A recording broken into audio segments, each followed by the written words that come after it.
There's one, big one. Oh, got her, got her, got her.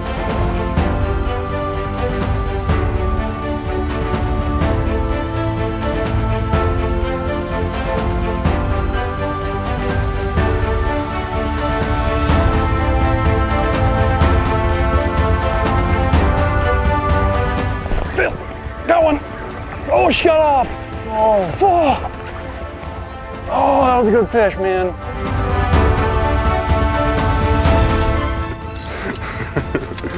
That's why you musky fish.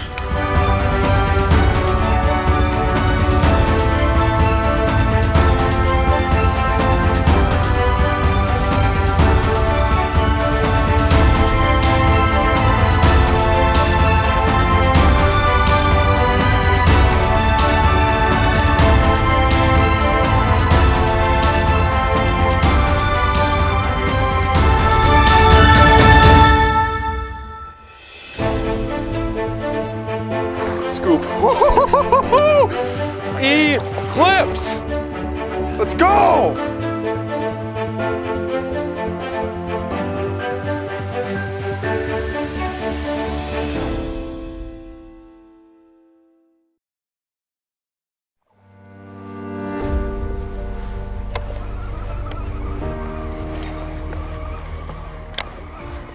Well, day 6 has started kind of how I figured it would. We got to our first spot. I had to follow, and it was 2 feet behind my bait.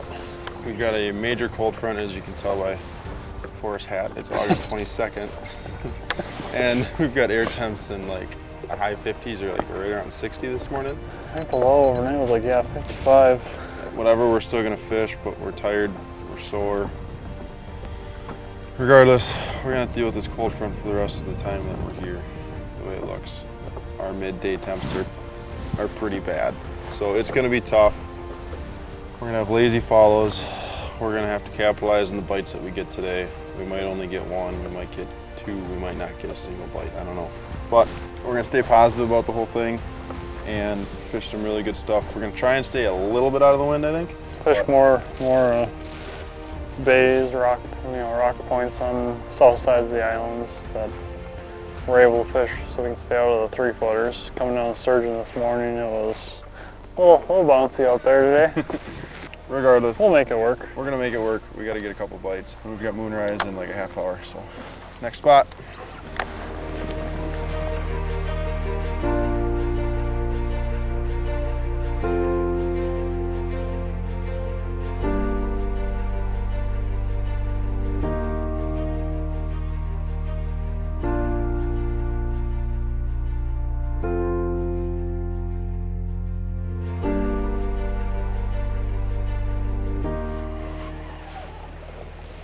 Fish flared.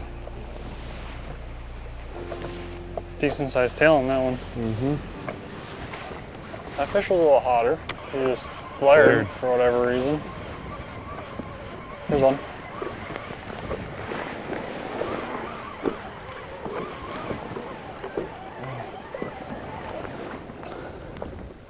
Still there, still there.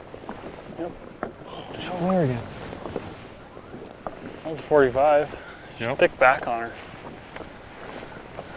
Same fish, you think? Probably. I don't know. The fish seem like they're kind of squirrely this morning. I'm sure it's because of the moonrise. But the best time to catch fish when you have your first day cold front is right away in the morning. It's your best chance, because the longer the day goes on, the more negative the fish get as the water temperature drops. It takes a lot longer for water temperature to drop than it does air temperature. So we got up early this morning. I got the guys up at 4:45. We had a bunch of stuff to do before we could get out here, but we got out earlier than moonrise, and 2 spots, 3 fish. The first spot, the fish was kind of lazy, but both of our fish here were on it pretty good. I got one, I got one, I got one. Oh, no!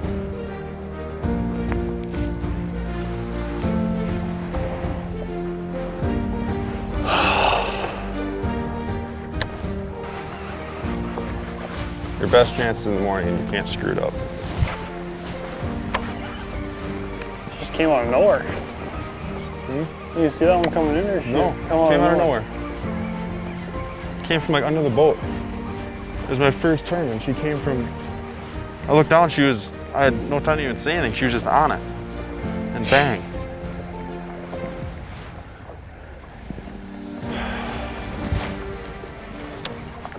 So all I'm doing here is the hook on this bait was pretty beat up from yesterday from 4 fish and getting snagged here and there. So what I'm doing is I'm putting a bigger hook on. I sharpened it. It's a brand new hook, but these hooks do not come sharp. You have to sharpen them with a file. And you can see I'm going with a wider gap. See how much bigger this hook is?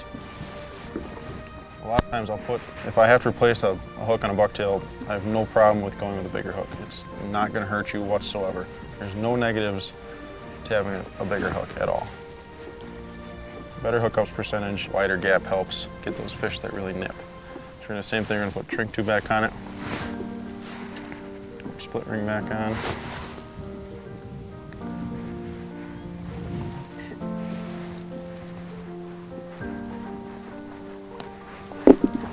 Pull your shrink tube over your shank, your hook.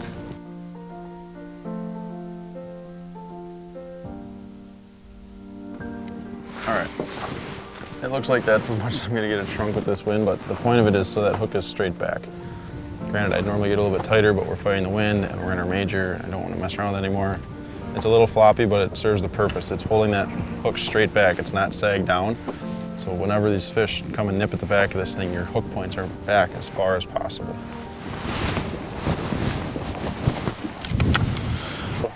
Oh.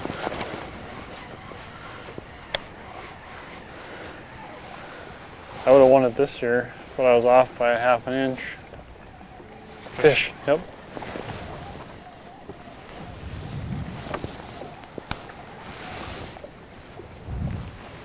Squirrely. Oh, she missed it. Barely ticked it. Did she leave? I think so. She just nicked it. Not enough to set the hook. There she is. Got her? Oh yeah, there she is.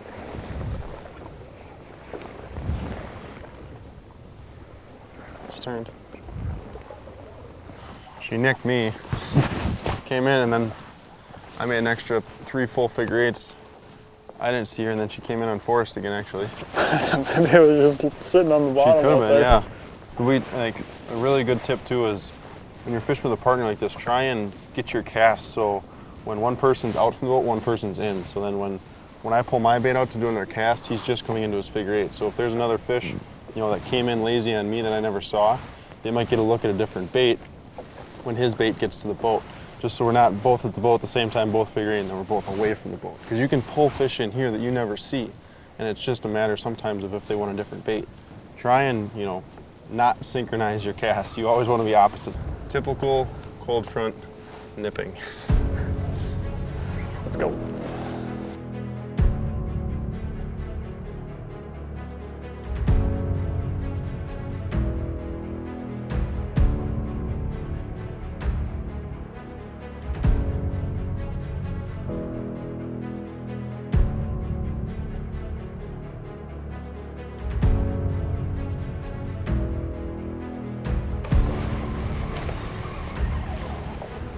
Yeah, so that little bay point out to the marker. Yeah, just we got a couple in the bay. We never really brought one out of there yet, but main thing is the saddle. This here.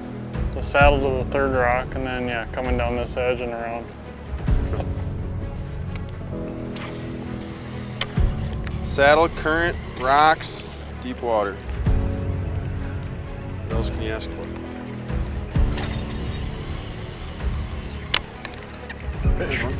Got it. Oh, they chipped it. There, I got her. No! Got off.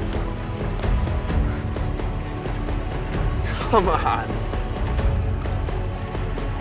She ate it twice. The nipping is real. Typical cold front fish.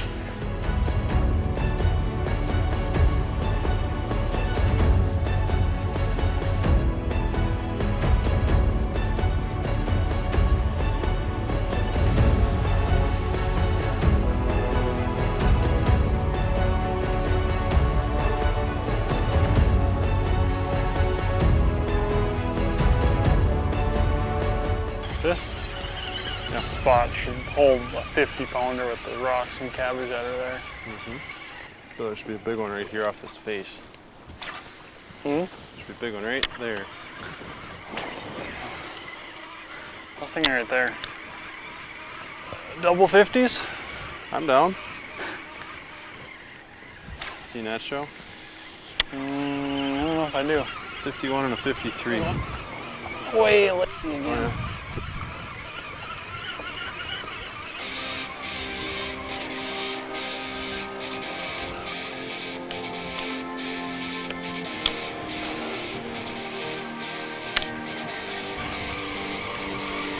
Here's one. Got her.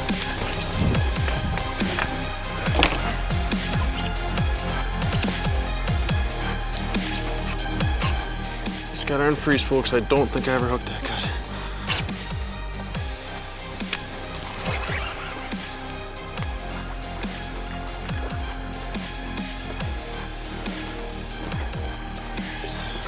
Barely hooked me outside of the face. Here, honey. Nice. Yes. Yes. Forrest just saw one on the inside of this rock. We were saying how this is such a good looking spot and that we should see a really big one. We've seen fish here, but we haven't seen like a really big one here, and it's got everything. What's it all got? The first thing we've been talking about through the whole week is the current. We got a big neck down funnel area here, and it comes open. We got a big deep water channel running through here that's opening up the big lake. And just down the shoreline here, we got this nice little rock point. And in the middle, there's a big patch of cabbage. We were talking, there's another patch of cabbage over here, and that's where we've seen our fish on the spot, but it was just, this should be, so good. So good. And there's deep water right here. So I mean, yeah, fish should be coming up and down on this thing all the time. And there's rocks, which has been always our main pattern in August. We always fish rocks really hard, but weeds never hurt because weeds can hold bait fish. And in a cold front like this, weeds can hold warmer water temperatures too. That forage kind of soaks up the warmth and can keep that area warm. Came up and hit hard on your second turn. Actually, Yeah. she got in the straightaway. Yeah, she did. That's why I knew I didn't have good hooks in her. Like that fish the other day, I didn't want to let them eat there. If at all possible, you don't want them to eat in the center. You want them to eat on that corner so they kind of hit it from the side and almost T-bone it. We just saw a fish here, and I made 5 more casts. We were coming around to the spot that we know, the part of it that we know is where we generally see them, and this one came out a little bit early. I won't argue. Nope, not at all. Took 3 bites, but we finally got one in the bag. And it's still early. It's 10:30. We gotta earn these bites today, but we just gotta make them count. Well, let's get her unhooked. Yeah. Let's get back to fishing as long as we got a window here. This is that bigger gap, that wider gap hook I put on this morning with that shrink tube. I replaced it, and it's bites like these that these wider hooks really can help. If you don't want to do it right away, do it when you got to cut hooks on a fish or when a hook gets dull, like you did on me this morning. But it never hurts. There's no negatives at all to having a bigger hook on the back of your bucktails. Oh, don't go back in the water. We will always take any cold front fish that we can get. That's for sure. Again, figure eights. Yep. Figure eights. All 3 strikes today have been the figure 8. It's all about the change of direction, change in depth too. Bring your bait higher and lower in the water column. This one's got lots of energy, so we're gonna get him back right away.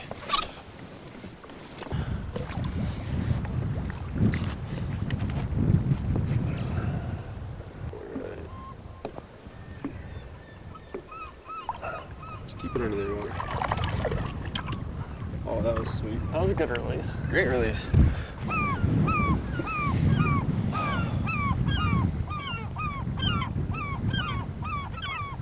I don't know what to say. That's okay.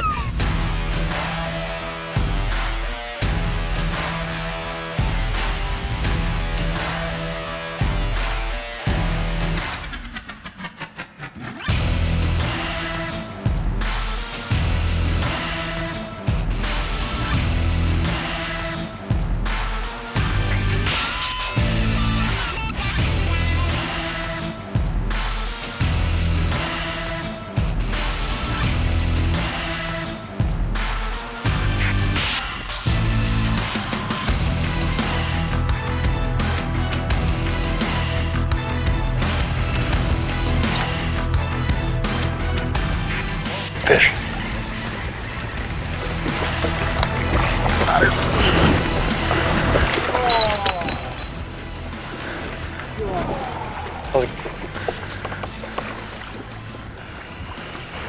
a thick blonde. I mean, I knew she didn't have it that great, but I had to set the hook. Like, I had to. You gotta sit back into her even on the straightaways, I think. And I've seen so many people that set back into fish, and I'm just so scared that little bit of slack line coming back, that scares me.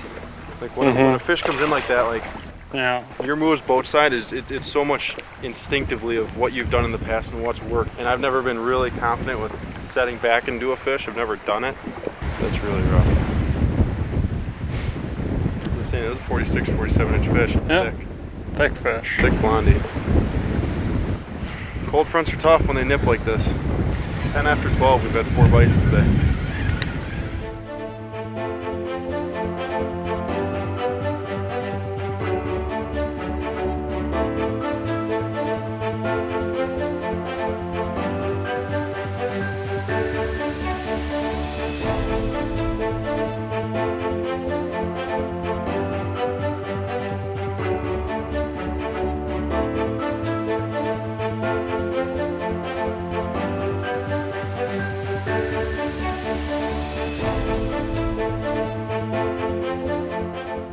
What'd you think how today went?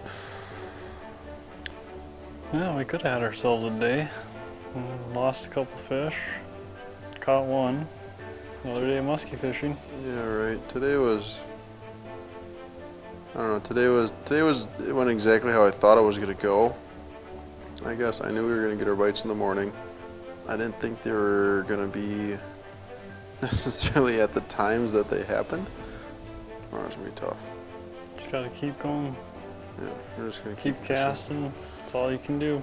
The thing is too, like, you know, you guys see that we fish from whatever 7 in the morning till 9:30 at night. Well, in preparation for that, with all the camera work that we're doing, with Ryan shooting the Northern Lights stuff and the Milky Way stuff, I mean, we're driving out to islands at 11 o'clock at night, setting up cameras. We're getting up in the morning to go get these cameras before light so no one sees them, so they don't get stolen. You know, we're getting like 4 hours of sleep a night, and eventually it just starts to wear, and you know, we're both sore. Tomorrow's gonna be no different. We've got our moonrise somewhere around 8:30, I think, tomorrow morning. I didn't look yet, but probably around 8:30. So we're gonna get up early, get out there, and just fish. That's all we can do. That's what we're here to do. Grind it out. We gotta go set up some more cameras. We gotta get some sleep, maybe some food. But anyway, we'll see you guys on day 7. Thanks for watching, and hopefully we got some exciting stuff to come tomorrow.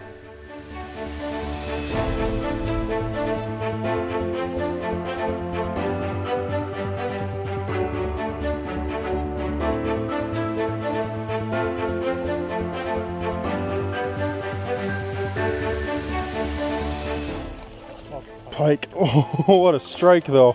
Are you not gonna fight? I've even caught one here.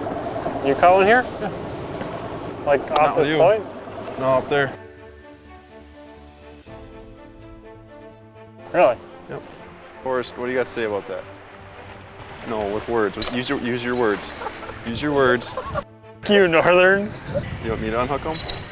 I might catch a seagull. You want to hear music? I'll start singing. Tomorrow, tomorrow. Me and Forrest are gonna sing a duet. I got a pocket full of sunshine.